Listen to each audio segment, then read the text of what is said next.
Hello दोस्तों, नमस्कार। एक बार फिर से आपका स्वागत है आरप्रीत एकेडमी पे। दोस्तों, मैंने हिंदी वर्णमाला से जितने भी वीडियोस थे, मैंने पिछली वीडियोज़ में बताया है। वर्णों का स्थान हुआ या और भी चीज़ें वर्णमाला से संबंधित चीज़ें बताई हैं। तो उनमें से जो भी प्रश्न एग्ज़ाम के लिए बनते हैं, बहुविकल्पीय प्रश्न बनते हैं, उनको मैं लेकर आज आया हूँ आप सभी के लिए। तो ध्यान से इन वीडियोज़ को देखिएगा और ऑप्शनल टिक ज़रूर अपने दिमाग में लगाइएगा कि अगर आपने वीडियोस मेरी देखी होंगी तो आपको ज़रूर पता होगा कि आंसर इसका क्या है। तो हम देर ना करते हुए चलते हैं अपने वीडियोस की तरफ। दोस्तों, सबसे पहला प्रश्न मेरा है कि भाषा की सबसे छोटी इकाई है। पहला प्रश्न है, भाषा की सबसे छोटी इकाई है। मेरा पहला ऑप्शन है शब्द, दूसरा व्यंजन, तीसरा स्वर और चौथा वर्ण। दोस्तों, मैंने आप सभी को बताया था कि भाषा की सबसे छोटी इकाई क्या है। तो दोस्तों, आई होप आपको समझ में आ गया होगा कि भाषा की सबसे छोटी इकाई क्या है, वर्ण है। ठीक है दोस्तों, अब हम चलते हैं दूसरे प्रश्न की तरफ। दूसरा प्रश्न है, वर्णमाला कहते हैं। ऑप्शन है शब्द समूह को, वर्णों के संकलन को, तीसरा शब्द गणना को और चौथा वर्णों के व्यवस्थित समूह को। तो दोस्तों, जल्दी जल्दी याद करिए कि वर्णमाला किसे कहते हैं। आई होप आपको याद आ गया होगा कि वर्णमाला जो है, वर्णों के व्यवस्थित समूह को वर्णमाला कहते हैं। मैंने वर्णमाला में ये चीज़ें बताई थी कि वर्णों के व्यवस्थित समूह को वर्णमाला कहते हैं। आपको ध्यान से समझना होगा क्योंकि ऑप्शन में ऐसे ही प्रश्न बना के पूछे जाते हैं। ठीक है दोस्तों, अब हम बढ़ते हैं अपने अगले प्रश्न की तरफ। मेरा तीसरा प्रश्न है, हिंदी में मूलतः वर्णों की संख्या कितनी है। हिंदी में मूलतः वर्णों की संख्या कितनी है। ऑप्शन है 50, 51, 52 और 53। तो आई होप कि आपको समझ में आ गया होगा कि हिंदी में मूलतः वर्णों की संख्या कितनी है। तो कितनी है दोस्तों? Option C 52। हिंदी में मूलतः वर्णों की संख्या कितनी है? 52। ठीक है दोस्तों, अब हम चलते हैं अपने अगले प्रश्न की तरफ। चौथा प्रश्न मेरा है, निम्न में से कंठ ध्वनियाँ कौन सी हैं। निम्न में से कंठ ध्वनियाँ कौन सी हैं। कंठ ध्वनियाँ मतलब जो कंठ से बोले जाते हैं। मैंने एक पिछली वीडियो में एक सूत्र बताया था, अकुह विसर्जनीया नाम कंठ। कौन सा सूत्र? अकुह विसर्जनीया नाम कंठ। तो कंठ से बोलने वाले अकुह, क वर्ग, क ख ग घ ङ। तो क, इसमें ऑप्शन है क, ख, दूसरा ऑप्शन य, र, तीसरा ऑप्शन च, ज और चौथा ऑप्शन है ट और ड। तो बताइए दोस्तों, इसमें कौन सा ऑप्शन सही है? तो इसमें से ऑप्शन सही है ऑप्शन नंबर ए, क और ख। इनमें से क और ख जो हैं कंठ ध्वनियाँ हैं। ठीक है दोस्तों, अब चलते हैं हम अपने अगले प्रश्न की तरफ। मेरा पांचवा प्रश्न है, निम्न में से नासिक व्यंजन कौन सा है।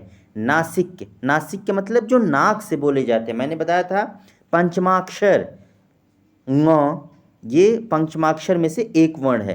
तो बताइए कौन से हैं। पहला ऑप्शन है श, दूसरा है ञ, तीसरा है ग और चौथा है ज। तो बताइए इसमें से जल्दी से कौन सा ऑप्शन है। इसमें से मेरा आंसर है नासिक के व्यंजन ञ है।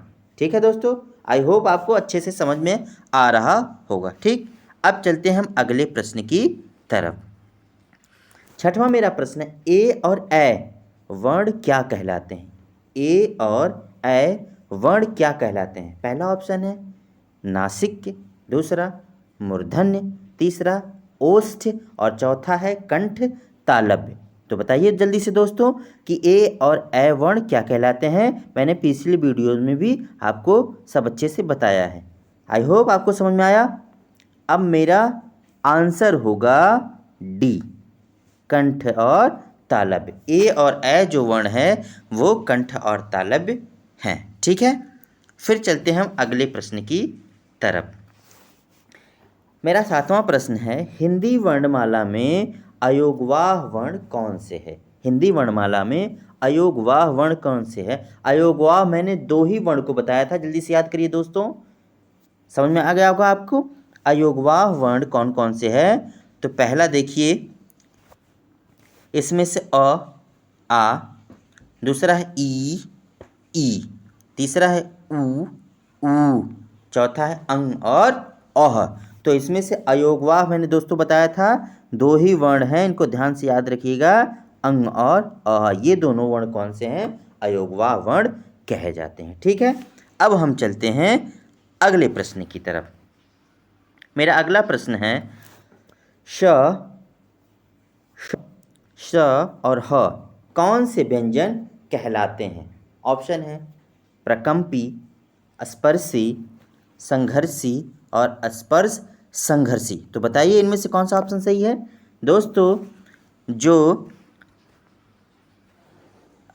दोस्तों जो इसमें से ऑप्शन है हमारा ऑप्शन नंबर सी, ये हमारे संघर्षी व्यंजन कहलाते हैं। ठीक है, अब आते हैं हम अगले प्रश्न की तरफ।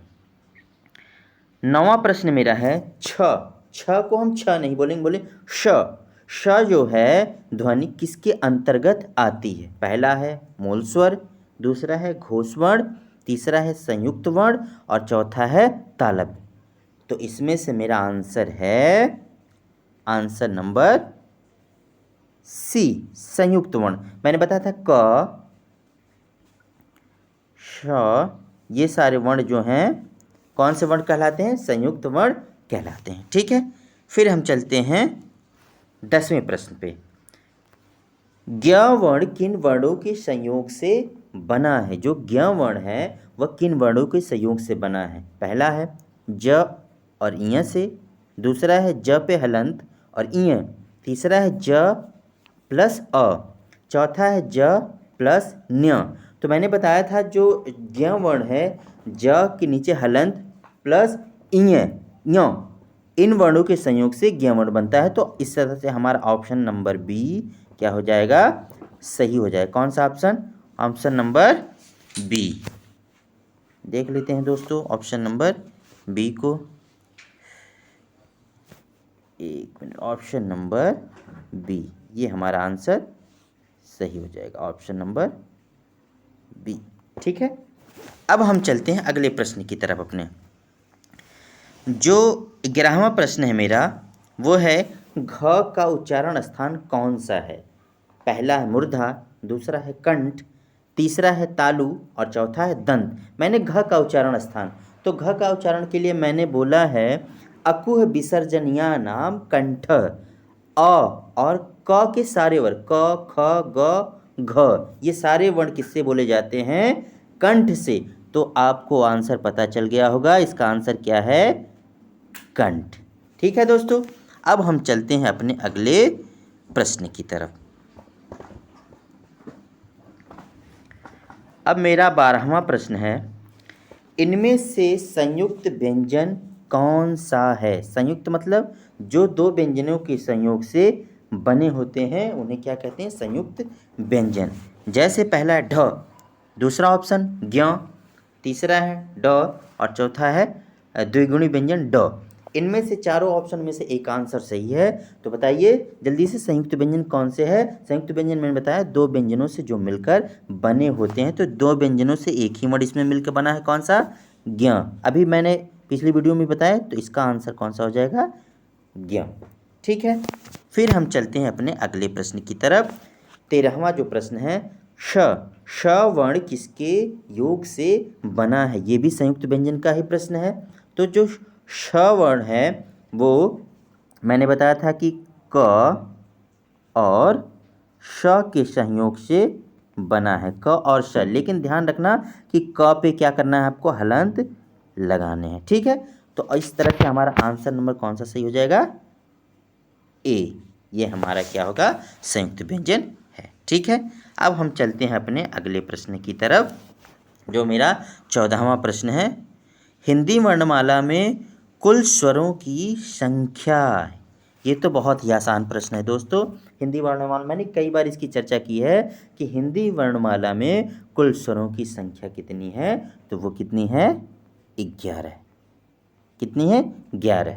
तो हमेशा याद रखिए, ये भी प्रश्न हमेशा बार बार पूछे जाते हैं। ठीक है दोस्तों, अब आते हैं हम अगले प्रश्न की तरफ, जो है 15वां। निम्नलिखित में से कौन ट वर्ग नहीं है, मतलब ऐसा कौन सा वर्ण है जो ट वर्ग में नहीं आता है। तो देख लेते हैं, ट वर्ग, ट वर्ग में आता ट, ठ, ड, ढ, ड़। तो ऐसा कौन सा वर्ण है जो ट वर्ग में नहीं है। तो एक ही वर्ण है घ। घ जो वर्ण है वो ट वर्ग में नहीं आता है। ठीक है, अब चलते हैं हम दोस्तों अपने अगले प्रश्न की तरफ, जो प्रश्न नंबर 16 है। 16वां मेरा प्रश्न है, हिंदी वर्णमाला में कुल व्यंजनों की संख्या कितनी है। अब मैंने भी आपको बताया था कि ये व्यंजन बार बार आपसे पूछे जाते हैं, तो ध्यान में रखिए।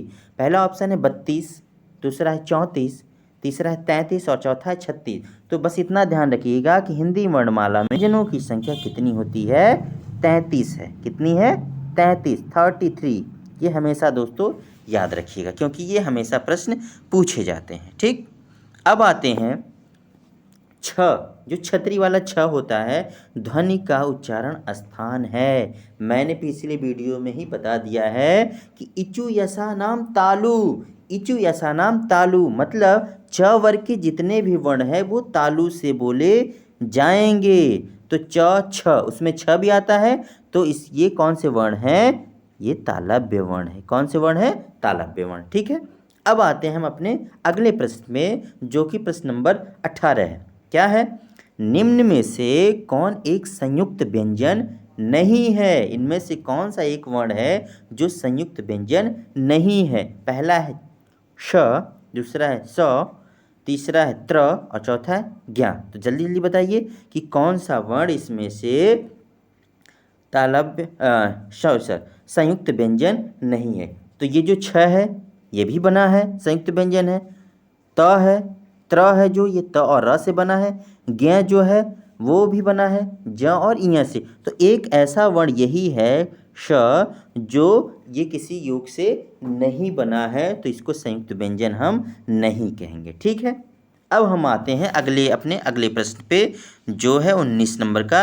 य, र, ल और व किस वर्ग के व्यंजन हैं। मैंने वर्णमाला के जो संक्षिप्त व्यंजनों को बताया था, संक्षिप्त सार बताया था, उसमें ये सारे वर्णों को बताया था कि य, र, ल और व जो ये वर्ण होते हैं उनको कहा जाता है अंतः